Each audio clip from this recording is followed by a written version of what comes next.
Great. Brilliant. Thanks. Okay. So yesterday we heard a lot of talks about quite large, complicated models with lots of hidden variables that we want to estimate from data. For instance, in tracking, in a movie scenario where there are loads of objects in that movie and you have to work out whether the objects are present or absent and what the locations are of those objects. And from a Bayesian perspective, if we're trying to do inference for these things, we end up with a very large and complicated posterior distribution over all of these latent variables we want to estimate. And what's more, if there are nonlinearities in the model, then that posterior distribution is very, very complicated. And for instance, here I've kind of schematized this in this one-dimensional example. We've got a complicated distribution, and it's going to turn out we can't do much analytic work with that distribution because it is so complicated. And that's where all these Bayesian approximate inference techniques come in. So perhaps the simplest technique is just to take the mode of that distribution and represent, or throw away all the distributional information and just represent the distribution by a delta function. And another choice, which we heard about a lot yesterday, is to take some samples from that posterior distribution. So set up some perhaps complicated sampling scheme and use samples to represent it. We're not really going to talk about sampling in this talk. We're going to talk about a different class of approximation called variational methods. And they're a method for approximating this complicated distribution with a simpler distribution. So here we've got this magenta, perhaps Gaussian distribution, which is representing this much more complicated curve. And then once we've done that, we can solve more complicated problems like learning and inference using these simpler distributions. Now, it's really important that you understand the properties of your approximating distributions when you use them, because you don't know what features you're pulling out of the data are due to your approximation method and which features are actually due to the model which you're using. And the purpose of the talk today is to really take a look at variational methods in a number of toy cases, really simple examples where we can compute ground truth and then compute the variational approximations and compare the two and see what's going on. Okay, so that's the outline of the talk. That's basically saying everything I said before. One reason why you might want to prefer variational methods over Hamiltonian Monte Carlo, Monte Carlo methods, is because they're faster and they give back uncertainty estimates as compared to this original map-based distribution we talked about to start with.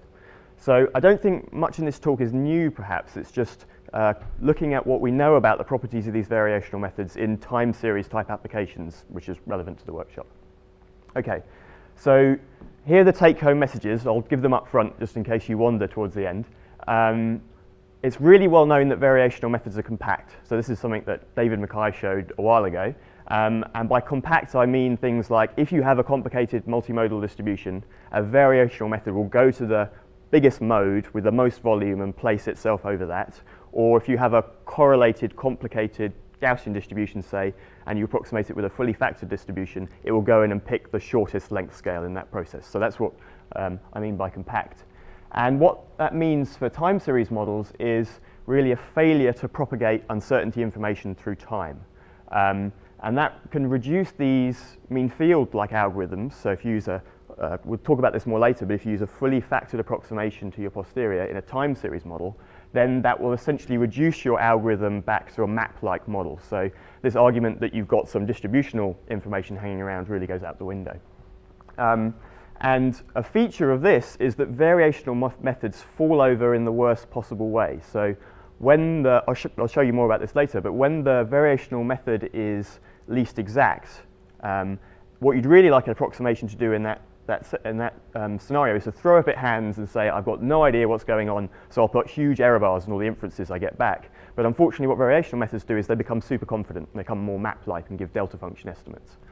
So we'll show that. That's kind of known, and so the second half of the talk is a bit more unusual.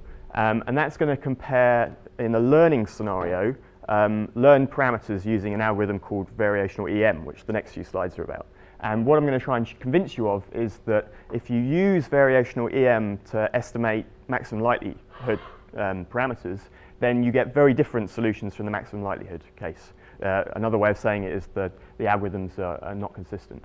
And what's more surprising is if you have a whole choice of different variational approximations, some of which are complicated and some of which are simple, actually the simple ones can, in certain circumstances, outperform the more complicated ones. And we'll show some toy examples of that.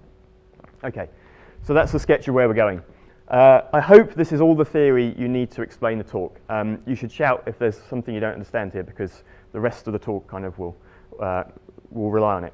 Okay, so imagine we're trying to do learning, and the purpose of learning is to estimate these parameters theta of some as of yet unspecified model involving latent variables. And what we'd really like to do is to compute, say, the maximum likelihood parameters. So we'd like to compute this function log p of observations given data, maximize it with respect to the parameters in order to learn them.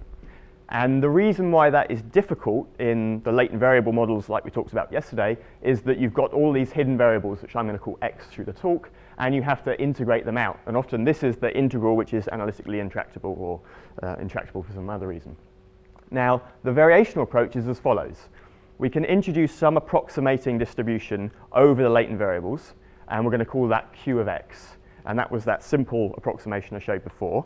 At the moment, I'm not going to specify the functional form of x, q of x, but imagine it's some parametric distribution. And we're going to use this inequality called Jensen's inequality to lower bound that. And that's saying that log of the average basically is always greater than the average of the log. And we pull this q outside. And it turns out that this thing is much more tractable to deal with than the original thing we had above. And this thing is called the free energy, and that's going to appear a bunch of times during the talk. And we can make the fact that this is a lower bound more obvious by rewriting the joints in here using the product rule probabilities, p of y given theta, p of x given y and theta. And then we can pull out from that that the free energy is the log likelihood, so this thing up here which we were trying to approximate, minus the KL divergence between the approximating distribution and the posterior distribution over hidden variables given the observations. Okay, so I'm just going to sketch that up on the board to make things concrete, because this is going to come up again and again. If this is the log likelihood, log p of y given theta, then this is just saying that the free energy F is always beneath it. So this is the free energy. And the distance which it is beneath it is given by the KL divergence written up there. Okay, that's pretty obvious. That's that kind of picture. The purpose of the second half of the talk is to basically produce that picture for a bunch of toy examples and see what's going on. Now the hope when you do this method, so I haven't specified an algorithm yet, the sorts of things which you can do now is to optimize this free energy sequentially. So we're going to optimize it with respect to the q of x, and then we're going to optimize it with respect to the theta, and we're going to keep on repeating that process. And the hope is that when we do that is we converge to a peak in the free energy which is close, hopefully, to the peak in the likelihood. And that may or may not be true, and to the extent to which that's true is what we're trying to look at here. Now there's one further piece of theory that I need to introduce to you to get you through the talk, and that's how do we choose these q of x's. So one idea, one option for choosing those q of x's is to pick a parametric form, like a Gaussian, compute this KL divergence, and then minimize it with respect to the parameters in that Gaussian. That sounds easy in some circumstances as it is. Another choice is not to specify some parametric family, but to derive the optimal parametric family in a sense. And you can do that if you assume some factorization over the hidden variables. So here I've thrown away some of the dependencies in the posterior, this thing, and said actually I'm going to pretend that the posterior distribution is factored in some way. And then it turns out you can use variational calculus to optimize the free energy exactly, and you get this expression for each one of the unfactored distributions in here. And that's simply saying, this is going to come up in a bit, so q of x is equal to 1 over z times e to that average log joint, where that average is taken over all of the other components of this factor distribution here. Okay, everyone's probably really bored now, but that's hopefully the last of the theory for now. Okay, here's the first example, and we're going to imagine doing mean field inference in time series models. Okay, so mean field means we're going to factorize over all of the variables in our posterior distribution independently. And we're going to consider a really simple case where the sorts of latent variable models we're going to talk about have the following prior. They're going to be an AR1 prior. So latent variable at time t given latent variable at time t minus 1 is just lambda times the previous latent variable plus some Gaussian noise. And if lambda is close to 1 and the noise is close to 0, then we have a very slowly wandering process which doesn't move around very much. And if lambda is close to 0 and the noise is very high, then we have a very quickly varying process. And the whole point of time series really is that lambda is often close to 1 and the conditional variance is close to 0. So you can really leverage this slowness through time. And just to give you a feel about what kind of distributions this generates, I've plotted here p of xt and p of xt minus 1 for this process. And as you can see, as lambda increases, the correlations between adjacent time points get stronger, basically. Does that make sense? Okay. So what happens when you do mean field inference? Well, here's the update for the q's. This is just using the expression at the bottom of the theory slide. So q of x is equal to 1 over z times e to the average log joint. You can pull out the likelihoods, so we're going to consider arbitrarily likelihood functions, so they can be nonlinear and complicated. And then you get the average of the prior appearing in the exponential. And you can follow this through, and this is the sort of form you get. This guy turns out to be a normal distribution because these two guys were of Gaussian form, and has some mean, which depends on the mean value of the latent variables at the previous and subsequent time points, and it has some variance. And you can think of this guy as a kind of a variational prior. So instead of doing the optimal Bayesian thing and combining the true prior predictive with your likelihood function, you combine it with some variational prior. What's the feature? What are the characteristics of this variational prior? Well, the one I want to focus on is the fact that the width of the variational prior is very, very tiny. It's very, very small. And that's because this conditional distribution was supposed to be very small. That's the whole point of time series. And this lambda was going to be close to 1. And so the variance of this mean field prior is very, very small and very, very tiny. And so if I plotted it on these guys, you can see it goes inside here. And this is the compactness property we talked about to start with. It goes in and matches the smallest length scale of these distributions. So the whole point of time series models is that we want to leverage dynamical information, and perhaps our likelihood is quite broad, so we really have to use information through time. And so when we combine our broad likelihood with our narrow prior, we get a very, very narrow and confident posterior distribution, which is actually false, right? The marginal distribution on these priors is quite wide. I set it up so it's 1. This is the marginal variance, and the variance which the mean field estimate gives back is absolutely tiny and sitting inside here. So this is a reason for not doing mean field in time series models.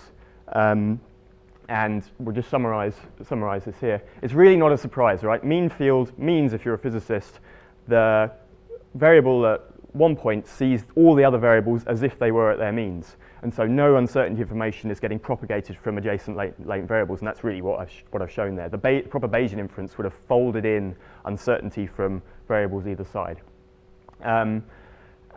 Basically, the uncertainties which mean field is giving back are completely meaningless compared to these true marginals. Compared to their true marginals.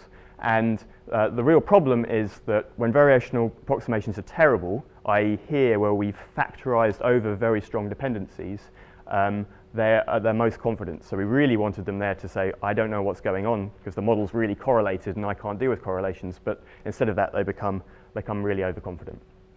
Okay, so that's the first part of the talk. Now perhaps the less obvious bit of the talk. And now we're not going to think about inference per se, we're going to think about learning. So we're going to use variational methods in a variational EM algorithm like I talked about at the start. Okay, so imagine that you're doing you're in some field of scientific inquiry, say, and you really care about the value of a particular parameter. So we're doing work where we really want to estimate, say, the sparseness of natural scenes, or perhaps how slowly varying they are. And so we're really interested in the parameters of the model we set up. And we'd like to use approximation methods to learn them, because natural scenes obviously are very high dimensional. You might have large state spaces, and so we need to use some approximation method. Can we use variational methods to give us back good estimates of those parameters? And it turns out that you have to be very careful when you do this. And that's what we're going to show here. So a natural question to ask is what makes for a good variational approximation in this case? And I think a kind of natural reaction to this is that you want the variational approximation to be as tight to the likelihood as possible. If you imagine it in terms of this picture, you might want the variational approximation to be as tight everywhere to the likelihood which it's lower bounding. And that turns out not really to be so important for estimating parameters, because it's much better in this context if your bound doesn't depend on the parameters. So the last thing you really want is your bound to be really tight in one place and very loose in another, because that biases you when you run this algorithm to regions where the bound is very tight and away from true maxima. So what the following examples really show you is you can not contrive, but there are examples where this is in fact the dominant effect rather than being pulled to the actual true peak of the likelihood. Okay. So the model that I'm going to consider this in is another really, really simple time series model. Here are the equations for it, but I'll show you the graph later and some samples from it, which might make things easier to see. We're going to have x's at it's going to be a model with two chains in it for two time steps. So we're going to have at each time step there are going to be two latent variables, and then they're going to be just two time steps. So it's a super simple version of a time series. So at time t equals 1, in each of the chains k, we just draw from a norm 0 some variance Gaussian, and then at the second time step, we're going to draw from a normal distribution, which is the same as we had before, actually, lambda times the previous value of the latent variable plus some Gaussian noise. And the rule for generating the observations is we're just going to sum the two observations at that time, latent variables at that time together and add some Gaussian noise. Does that make rough sense? I'll sketch up the graph just so we've got something concrete. Can everyone see over here, roughly? So here's the graph. This is the first chain. They're correlated in time. This is the second chain. And they're also correlated in time. And then they generate the observations at each time point. OK. Right. Let's just make things super concrete. Here's some samples from the model. Not for two time steps, but for a larger number of time steps, just so you can see what's going on. Here's x1, and it just wanders around slowly in time, same as x2, and you add this guy to this guy and plus some Gaussian noise to give you your observations. If you increase the observation noise, then the observations look much more like white noise, and if you slow down, so that's back to the original picture, if you increase the speed of the dynamics, they wander around much more quickly. Let's just take a little bit to think about what inference in this model looks like. So if we have very large observation noise, then we really need to use prior information over time in order to figure out what's going on. And as the observation noise becomes much smaller, then we get explaining away in our model, and variables at each time point in the posterior distribution become heavily correlated with one another. And similarly, if the dynamics gets very, very slow, or if the dynamics is much slower, then we have strong temporal correlations, and we get correlations in our posterior over time as well. So we're going to have correlations in this vertical direction and in this horizontal direction, and that will propagate, so there's correlations between these two variables as well. Okay, so just some technical bits. Because everything's Gaussian, the joint is Gaussian, P of x and y. And that means by the consistent marginalization property of Gaussians that the likelihood is Gaussian and the conditional is Gaussian too. So that's, in other words, it's really easy to compute all the free energies and KLs and stuff like that I showed you to start with, and you can do everything analytically, even for the exact case. And this is just saying what I said before, that due to the slowness prior, you get more correlations in time as mod lambda tends to 1 and the conditional variance tends to 0, and you get more explaining across chains as the observation noise tends to 0. Okay, so we're going to consider a bunch of different approximations and the exact inference case in this model. So the 4 approximation schemes we're going to consider you can kind of view in this table. So here's the true posterior distribution, which includes correlations between all 4 of the latent variables in this model. And here in this column, we're going to tease apart the correlations over chains. So this guy is unfactored over chains. It's just keeping the temporal information. Oh, I got my coloring looked up. And here we're factored over chains. So we're keeping this is the one we're keeping the temporal information, and this is one we're keeping the correlations between chains. And this is the mean field guy we talked about in the first example, where we're factorizing over all of the latent variables. Okay, is everyone with that? It's kind of key to get this. Here's the picture. I'm going to show this schematically from now on so you can remember easily which approximation is which. That's going to be key when we compare them. So the color coding will be consistent, I hope, and the mean field guy is depicted in this way because all of the variables are independent. I'm labouring this because it is important. The guy that's factored over chains but not over time, shown by these horizontal stripes, and vertical stripes the other one. And the fully factored one is this square guy. I mean, just think of the graph if that's unclear. One final approximation we're going to use is the map-based approximation. I'll just show that by these 4 dots. So that's giving a point estimate for each one of the latent variables. Now, analytically, everything's really simple because the updates for these Q's are all Gaussian because the true distribution is Gaussian. And technically speaking, in order to figure out what the means and covariances of those Gaussians are, we just go in and match the true means and the true covariances for little portions of the full covariance matrix. So that's dead easy, and the map solution is easy too because the map and the mean and the mode of a Gaussian is in the same place, so you can just pick the mean of the Gaussian for the map. Okay. Great. Okay, so let's look at a really simple example. Let's imagine we're going to try and learn the observation noise parameter for some data, and we're going to fix the other 2 parameters, so that's the parameters of the dynamics, to their true values. So it's a restricted problem, and we're going to see how well all the different methods perform. So I've broken down this diagram into a number of slides, and in doing that and making this first slide, I've made this one too simple and thrown out my axes. So this axis is sigma y squared, the observation noise, and this plot here is the true likelihood as a function of the observation noise. So here, I think the observation noises would be 0, and this guy goes out to 8 here. And the bottom panel throughout is going to show a zoom of the top panel just between these 2 values. This is 0 and 1.2, just for reference. I'm not sure it's that important. So it has some peak around the maximum likelihood. This is the maximum likelihood value here. Okay, so the first approximation we're going to consider is the mean field approximation, and that's shown in red. And that's a lower bound on the log likelihood, so that's a sanity check that things are like the picture I drew up to start with and everything's working correctly. Here's the second approximation, the one that's unfactored over time, and the mean field lower bounds that approximation too. And that makes sense because the one which is unfactored over time reduces to the mean field approximation in the simple case.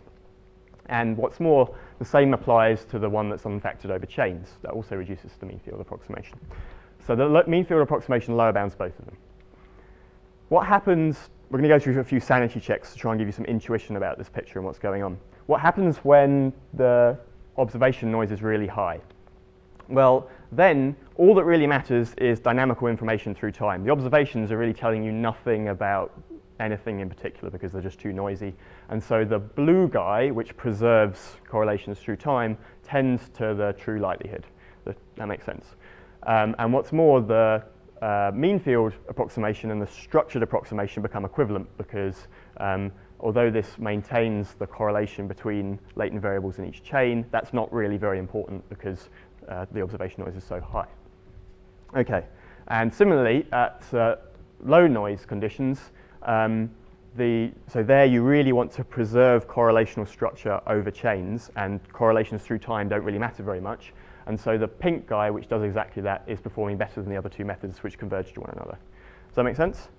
Okay, so the take-home point is the pink bound is very loose over here and the blue guy is tight, and the reverse is true over here, with the red guy just living underneath them the whole time. There is a crossing point, that means, because one is tight in one region, one is tight in another region, and the crossing point has the following form, which is quite easy to understand. So we said that sigma y squared controls the correlations between chains, and so if it's small, there's lots of correlations between the chains, and sigma x squared and lambda control the correlations through time. And if sigma x squared is small and lambda is big, there are more correlations through time. And so the point at which these 2 correlations are balanced, these 2 terms are balanced, actually turns out to be the crossing point. So if you had to guess what this parameter was beforehand, you'd have probably guessed this form, and it turns out to be true. Okay, so now the thing we're really interested in. Where do the maxima in each of these free energies appear in relation to the true maximum likelihood parameter here? Well, because the blue guy that's factored over chains but not over time is tight in this region, it is biased towards the region where it's tight, which is way over here. And because the pink guy, which keeps correlations between chains not over time, is tight in this region, it's biased towards finding too low a value of the observation noise.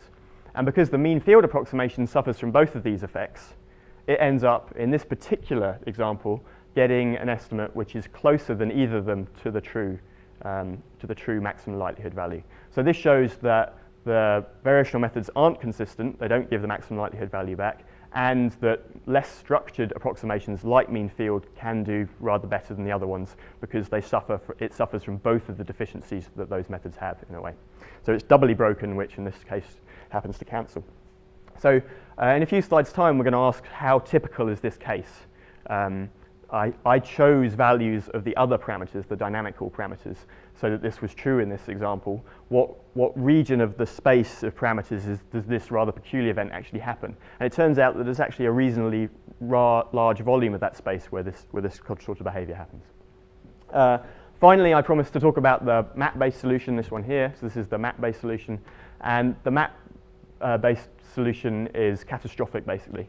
If you were David Mackay, you'd call it a kaboom problem, because what happens is the latent variables arrange themselves at each time point to explain the data perfectly, so they can shrink down the observation noise to zero or you can shrink the observation noise down to zero without paying a penalty, and that ends up maximizing your likelihood. So you end up with a thin delta function spike in P of x and y space, and you always predict zero observation noise. So that's not a very useful answer.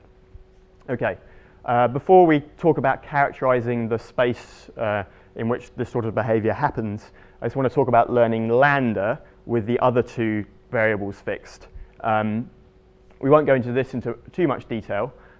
These are exactly the same plots as we had before, so you can read them directly. The true lambda was set to be 0.9 here, which happens to be the maximum likelihood value because we've got loads of data, and both or all three methods underestimate the true value of lambda. So that's relatively easy to explain.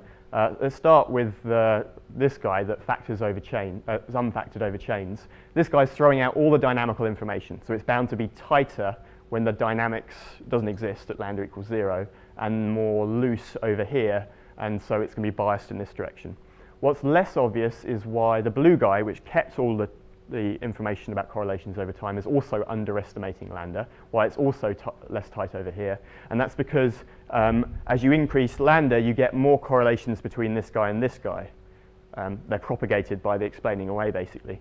And that means that the band also becomes less tight over here as the dynamical information becomes stronger. Okay, and what's also curious is mean field gives exactly the same results as the structured approximation, this structured approximation, and so does map. So all three methods give the same estimate for lambda in this case. So one conclusion for that is that perhaps you don't, in this particular case, the more structured methods are not, or this method is not buying you anything over the mean field and the map-based solution. Okay, so let's return to try and characterize how significant these biases are as a function of the variables, the true underlying variables of this model. Okay, so these things are a little tricky to read. Here are the four approximation schemes again: map, mean field, factored over chains, and factored over time. And at each point, I'm going to show you the bias in learning sigma y squared, and I'm going to show you so each point in one of these plots for a particular value of the maximum likelihood parameters. So here's the underlying maximum likelihood parameter for sigma y squared and lambda, what the bias is in estimating sigma y squared. And the way to read this is -4 means underestimating the parameter sigma y squared by 4. So the map-based solution, we know, always shrinks down the variance to 0. So in this case, where the true parameter was 4, it's underestimating it by a factor of 4, okay, which is why you get -4 out here. Does that make sense? You figure out how to read them? Maybe. So where do we want these methods, or where are these methods good? So 0, which means you get the right answer, is this orangey colour. And so in this region, the mean field solution is getting the right answer. And in this region, the unfactored over time is getting the right answer. And for the region below, the other method is getting the right answer. And you can go in and you can plot for each point in this space what the best approximation is in terms of what gives you the least biased estimate of the true parameters. And this is what happens. So this is sigma y squared again, exactly the same axes, and lambda up here of the true parameters. And this is which method is best for estimating your observation noise with the other values fixed to their true values. And the blue guy, remind you of the approximations, is the guy that's unfactored over time. That wins at the top right, and that's not surprising because that's where the lambda value is very high and where the observation noise is quite large. And at the bottom left, where you really need information about the correlations between chains, the purple guy is doing well because that keeps that information. But in the middle, for quite a large region of the parameter space, the mean field approximation is doing better than both of those more structured methods. So the conclusion is, in this example at least, where you're just estimating one parameter, the mean field is doing better for some settings. Okay, so just for completeness, here are the biases for lambda, and it turns out the biases, as I said, are actually identical for these three methods, and the one which keeps the temporal information actually does better in terms of estimating lambda for all points of the space. So they always underestimate, which is another thing to take away from this point, and you should always prefer this structured approximation over the other three approximations. Okay, so we just talked in the previous slides about learning one of the parameters of this model with the other guys fixed to their true parameters. Another question we could ask is, how about estimating other selections of the parameters, perhaps estimating two parameters, because in general we don't want to just estimate one and know what the others are. So here's an attempt to characterize how well the methods do when you're trying to address that problem. And the way to read these plots is each point or each arrow corresponds to running one of these learning variational EM algorithms and learning the optimal parameters. And the place where the arrow starts are the true parameters, which if the method was perfect, it would just sit at and not move from. And then the arrowhead ends up with the parameters which it ends up learning. Okay? So if their algorithm was doing brilliantly, you wouldn't see anything, and there'd just be dots all over this plot. And the size of the arrow indicates how big, or the length of the arrow indicates how big the errors are. So just to give you a point of reference, the map-based solution always shrinks the observation noise down to 0. So all of its arrows end up on the 0 line. Terrible for estimating sigma y squared. But in terms of estimating lambda, it actually doesn't do too bad.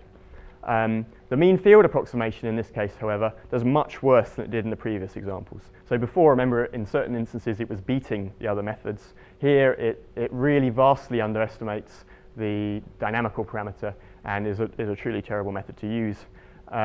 The guy that keeps correlations over time does rather better. It gives good estimates for the dynamical information, as you might expect, because it's preserving that information, but does rather more poorly for estimating sigma y squared, and the converse is true for this guy. So it does better at estimating sigma y squared, but it does much worse at estimating lambda. And once again, we can characterize which is the best approximation for learning each of these two parameters as a function of the true underlying parameters. And here you can see in the top half, well, this is for estimating sigma y squared, and this is for estimating lambda. And you can see for most of the space for estimating lambda, the dynamical approximation is better, the one that keeps the dynamical information. But when the observation noise is very small and the dynamics relatively weak, it's better to use the other approximation, and vice versa on this half. Now, there's one thing I didn't explain about these plots, which is relevant, and that's this big solid black line here. The solid black line, which I should have shown you before and should have told you about, is the point at which the approximations cross. So that's in the lower half of this plot, beneath this black line, the tightest approximation is the pink guy, and in the region above this black line, the tightest approximation is the blue guy. So if you're going to use how big is the free energy as a guide for which approximation you should use, that wouldn't do you too good, because in this case you would use the pink approximation beneath, and so in this rather large region here, you'd end up using the wrong approximation, the one that gave you a less good answer, and vice versa here, you'd use the pink guy under for all of these blue guys. And you can say similar things about the previous plots which I showed you. Okay, so just to summarize what I've said, one of the take-home points from this is the parameter-dependent bias is often really, really, really large. So, so here, for instance, if you were estimating a lambda parameter which was 1, this guy would end up predicting a lambda value which is about 0.1. So if you were using this to characterize how slow natural scenes were, then you'd be coming up with a completely different answer to the true underlying case. And you can say similar things about the other approximations too. So that's one thing to take away. Second thing to take away is that mean field methods can completely outperform the more structured methods in special cases, admittedly, but you should think very carefully before you use any of these variational methods about whether the sorts of approximations you're putting in are really affecting the inferences you're making. And if you are really interested in the value of a parameter, you should make sure your variational approximation is not biasing you and biasing the answer that you get out. Okay, so take-home messages that I don't really need to reiterate, but I'll go through very quickly. Mean field was rubbish for time series methods in terms of the width of the posterior distributions it gives back. Never justify a paper really by saying mean field and time series retains distributional information. It's not really very true if your dynamics are meaningful. It is very similar to map. And I think this is an interesting point, that factored variational methods in general fall over in a really bad way. When you make approximations which say we're going to forget about correlations in the posterior, they turn out to be very, very tight when those correlations actually exist, which is not a good property of an approximation method. And then finally, I won't reiterate these, just say that variational methods are definitely biased, and you should do little toy examples before running your big, complicated models to figure out whether that's important for your example. Okay, thanks.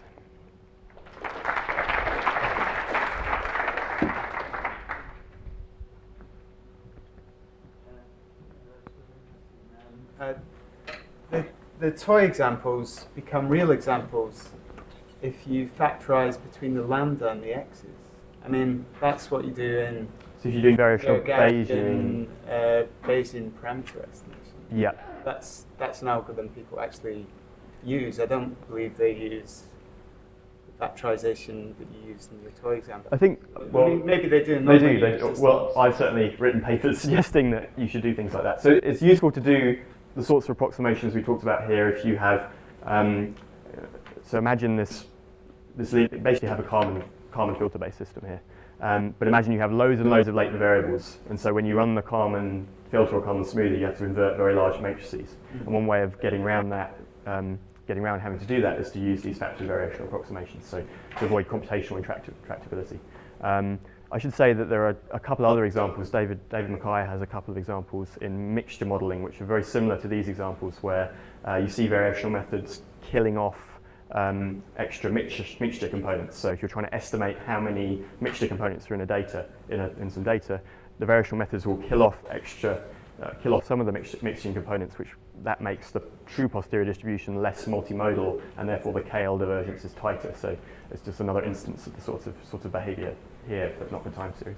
So, but if you do the smaller problems where you can factorize the whole of the x thing, and the parameters, lambda and whatever, are there analogous things that can happen? Can you get similar bad behavior in that case? I could imagine so. I'd have to think about that particular case, but I've thought about other examples like, so one thing I'll think about your problem and answer it offline. Another case which is sort of similar is we thought about learning the sparsity of ICA type models, and if the ICA model is not very sparse at all and the source distributions are then more Gaussian, then the variational, the true posterior is Gaussian-ish.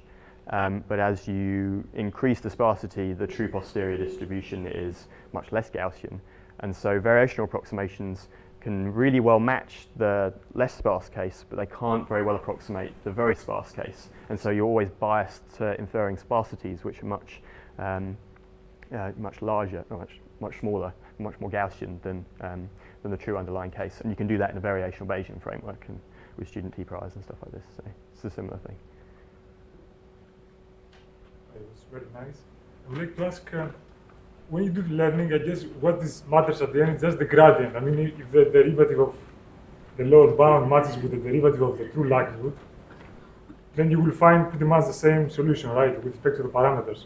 So my question is there any way to work out the error between the derivative?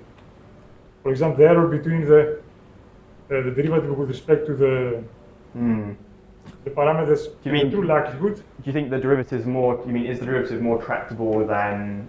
No, I'm just wondering. In In this case, you have.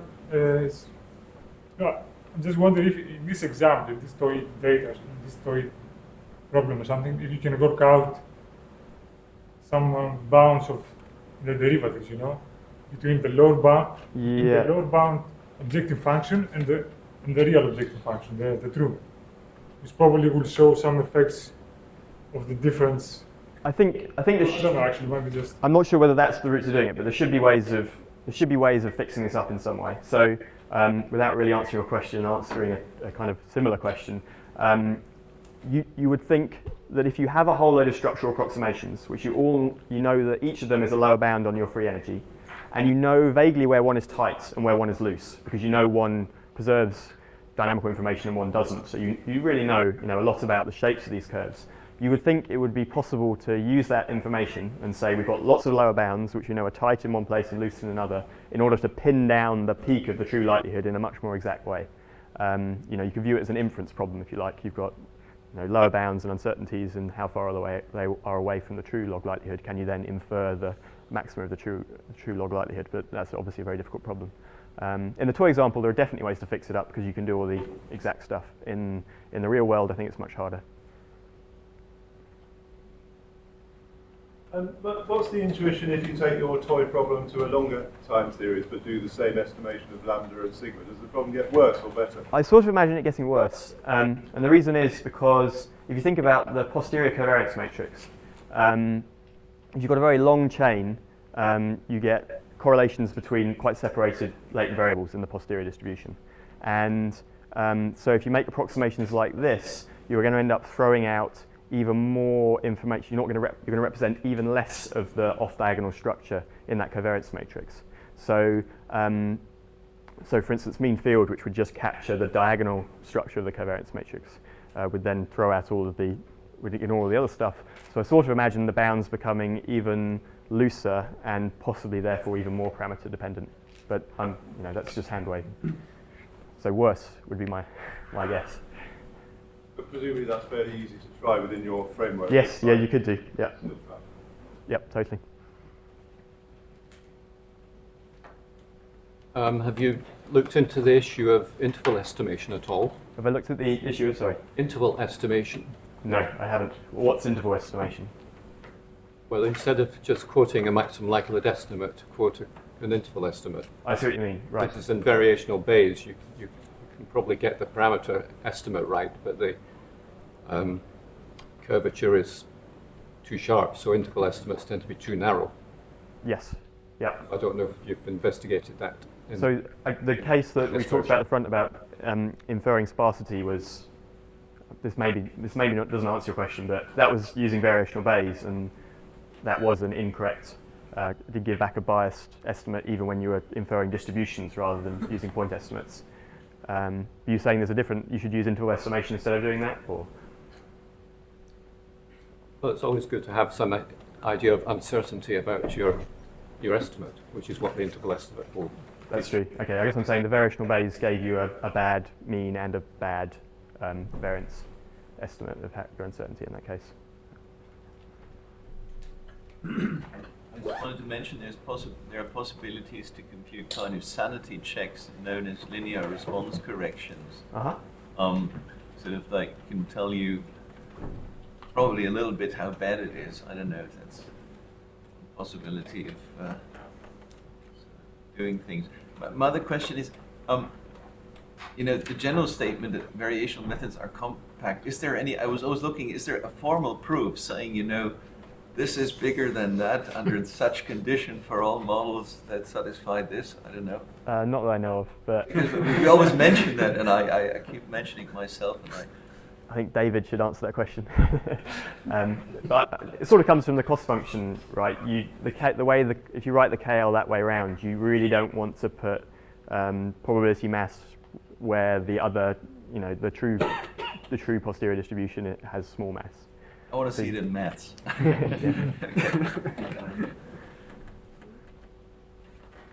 More questions? No. Okay, then let's thank again our speaker.